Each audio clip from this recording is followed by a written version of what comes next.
Now we're going to take a look at your swing assessment video. We're going to start from the down the line view.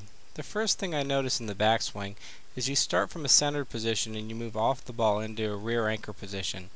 Once again, we know that you're somewhere between full rear anchor and full center anchor, and you've done a good job of getting that position here, but I'd like to see you start there instead of moving to that position from a centered position. You do a good job of transitioning into the downswing and maintaining some angle between your left arm and the club shaft.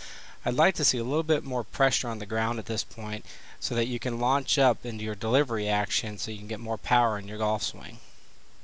From the transition into impact, you make a slight lateral motion with your weight shift, but most of the action's done with the arms, showing that you're really an arm swinger at this point in time. I also notice you stay in posture until well after impact, moving into what I would call an under golfer's extension position instead of a side-on extension. This also gives you that chicken wing look of the left arm as you move into the fall through.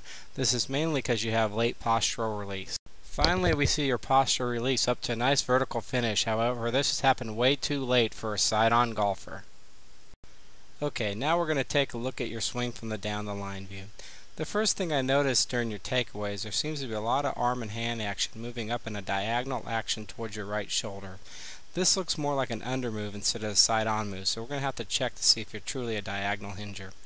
You do a good job of getting that shaft splitting your right shoulder at the top of the backswing, what's become the modern classic one plane action. And at the top of the backswing, your left arm goes right through your right shoulder as well. Your right arm looks a little collapsed though here in the folded up position.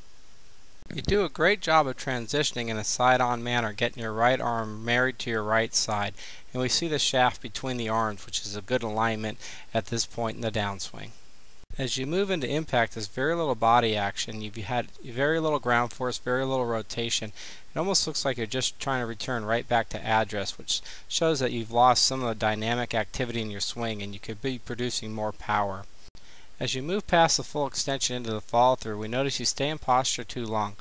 And we also see the chicken winging action in the left elbow again. I'd like to see more ground force pushing upward, creating better verticals and releasing your postural anger sooner so that you can really use your ground force to create a heavy delivery action. This will give you more power and also give you more accuracy.